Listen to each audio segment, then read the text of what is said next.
Hi guys, and welcome back to my channel. Don't forget to hit like and subscribe.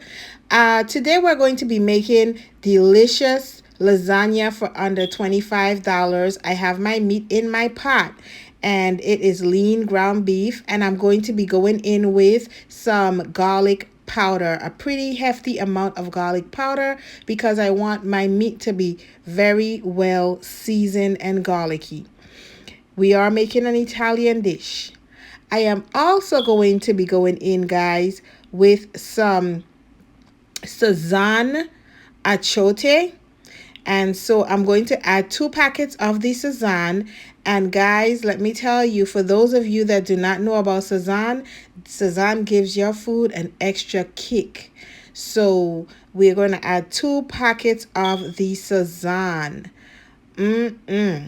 Can't wait to sink my teeth into this. Okay, guys, I am also going to be going in with my next Goya product, which is Goya Adobe Sin Pimenta. Sin Pimenta means without pepper. I'm adding a hefty amount because I want my meat to be really seasoned. This is about 3 pounds of lean ground beef.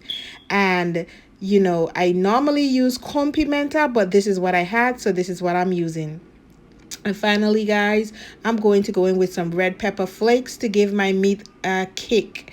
I need to have that bite in the lasagna, so I season my meat with the red pepper flakes, guys. And then what we are going to do is we are going to start to stir so that we can evenly distribute this seasoning throughout the uncooked meat. Normally, I would actually put this in before I put the meat in the pot. Let me turn up the fire. I want this to cook pretty quickly. I would normally put this in before I put the meat in the pot, but guess what, guys? Not today. Today, I'm doing a quick and easy, delicious, and when I tell you delicious, delicious lasagna. So let us stir.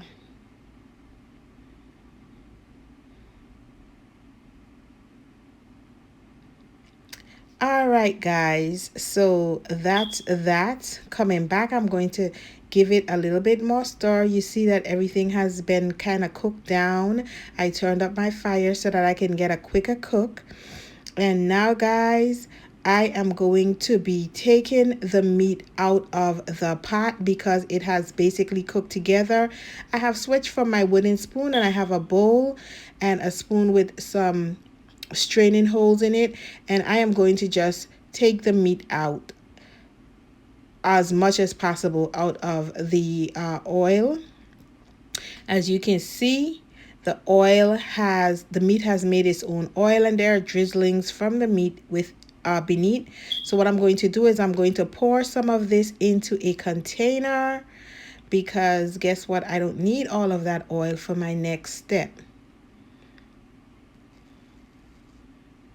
There you go. You see those delicious drizzling? Guys, it smells so good up in here. All right, guys. Please share this video, like, and subscribe to my channel. I am going to go in with my seasoning that I made. These are my seasoned cubes and seasoned sticks, and I made those in an earlier video. And to this, I'm going to add some freshly diced tomatoes, and I am going to just stir this up. Let me add a little bit more. Stir this up. Okay, if you want to see how to make these seasoning sticks, you can actually look at my earlier video on my channel. And guys, I have here 1 onion and 6 cloves of garlic that have been pureed, and I'm going to add this to my sauce mix. What I do, guys, is I puree my onions and my garlics, my vegetables, because my family, my kids do not like to eat vegetables.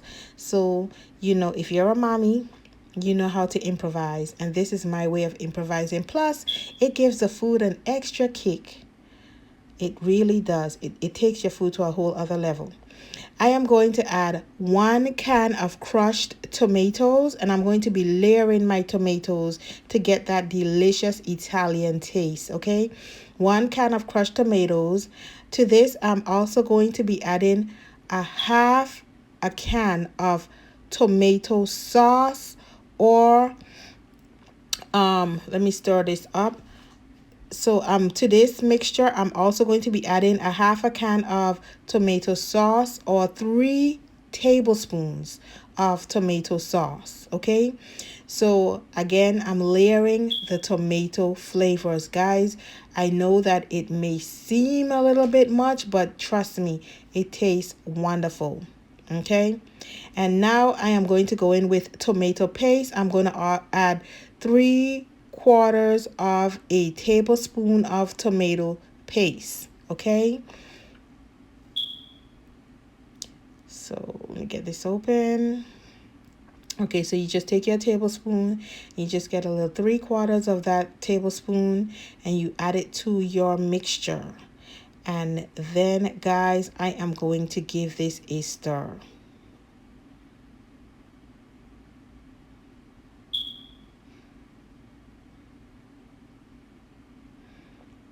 It's beginning to smell so fabulous up in here.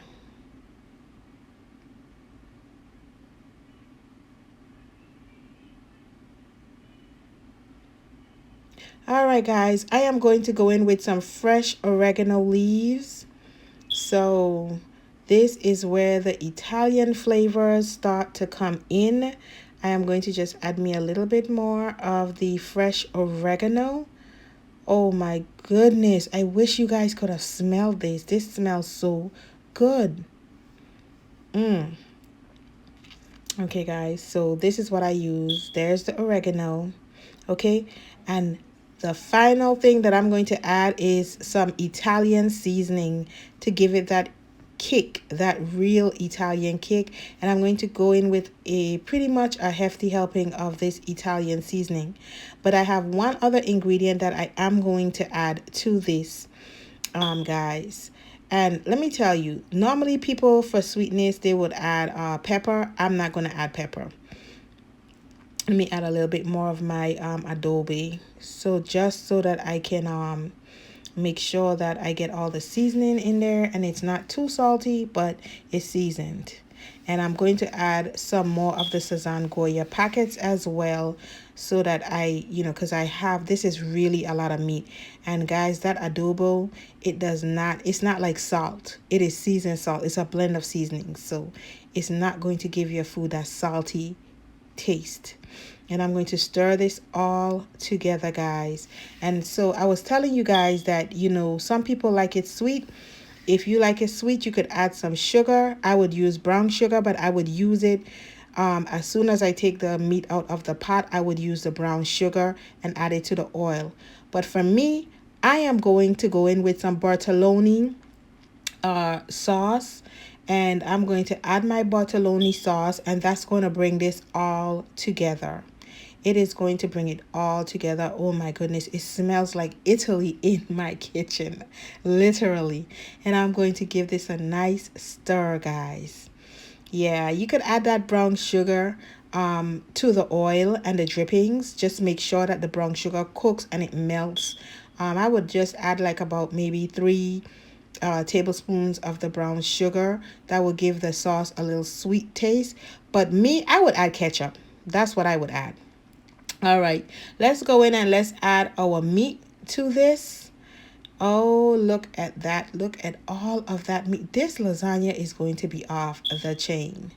Okay, so we're going to add our meat, and we are going to give this a stir so that it cooks through.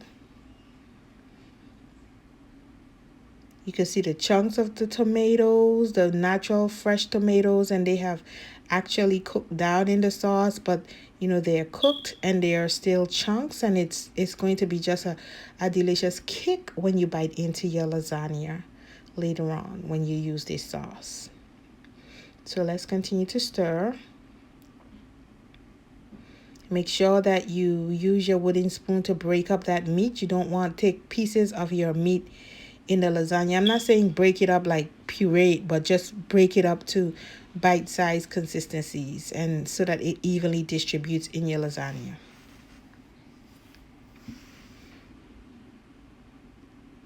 And there it is. Let's blend our cheese now, guys. I am using Italian 5 cheese blend, and I am going to also be using mozzarella.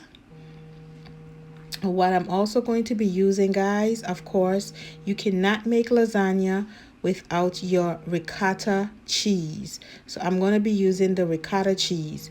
But for right now, I'm going to mix my Italian 5 cheese blend, which is 2 packets of the Italian 5 cheese blend and 1 packet of the ricotta cheese. And I'm going to be mixing this in a large mixing bowl.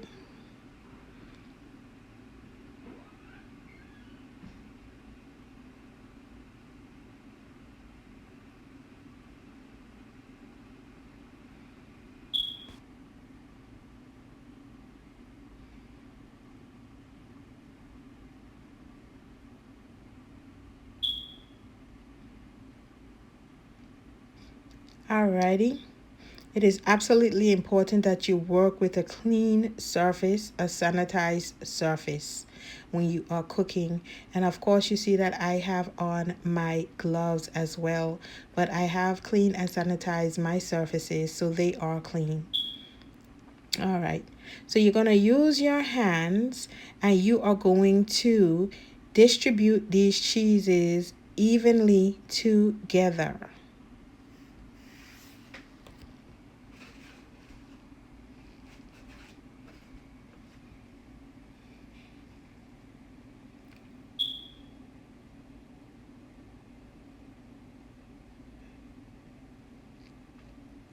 Alrighty, so there you go. Next, we are going to be working with our ricotta cheese, and we are going to get a large bowl and we're going to spoon our ricotta out into the large bowl.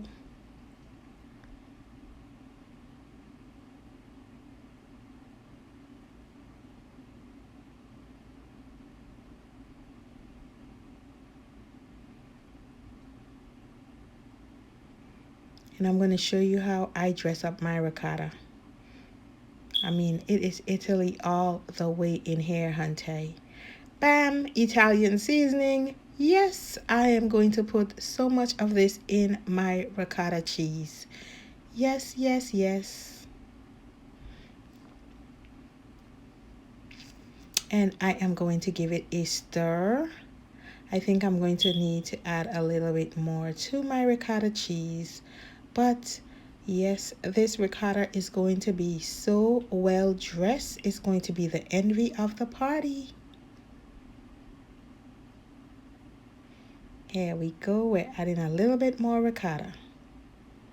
And stir that all together. There you go. Ooh. All right, guys, we're finished here. Now we layer. And so I have a baking pan, not a lasagna pan, but a deep dish baking pan because I'm making a big pan of lasagna for my family. And I have all my ingredients set out. So I'm going to begin by just coating or, rubbing a little bit of the meat mixture at the bottom of the pan so that when I lay my lasagna, it does not stick. I am using the lasagna that you do not have to boil and it does not have any ridges, and I am going to overlap them onto each other. There you go. And I am going to add a heaping helping of my meat sauce because guess what? I'm going to hide some vegetables in this lasagna. Well, a veggie in this lasagna. Yes, my kids are going to eat it. Here we go with some cheese mixture on top of that. And then our secret veggie, spinach. Yep. I am going to add a heaping helping of spinach to this lasagna. They always say, Mommy, your food tastes so good. But guess what? They don't know. If they only know what Mommy does. And I am going to add some meat sauce to keep this down. And of course, some more cheese, cheese, cheese, cheese, cheese. Make it cheesy. And there we go. And we are going to layer.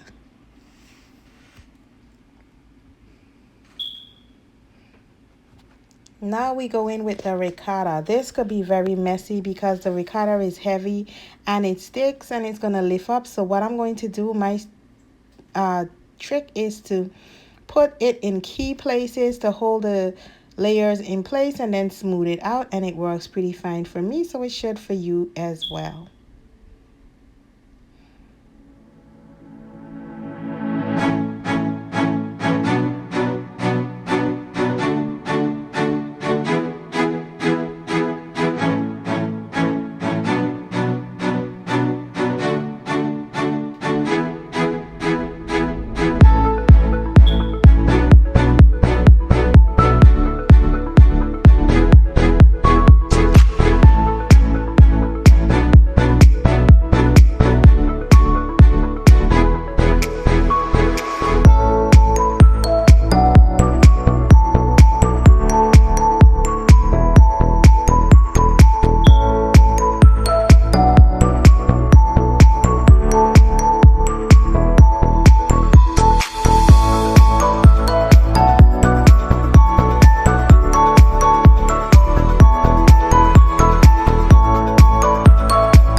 And of course, I added more mozzarella to the final product, and now I am going to cover this with some aluminum foil, and make sure that you cover it very securely with your aluminum foil, guys. This is going to be so good.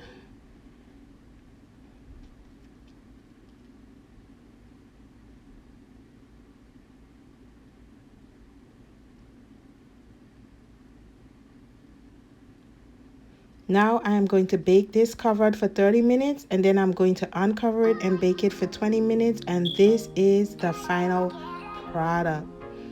Look at that delicious lasagna. And when I tell you that this is delicious, it is delicious. Look at the tomato chunks, and oh my goodness. Hit like and subscribe to my channel for more videos.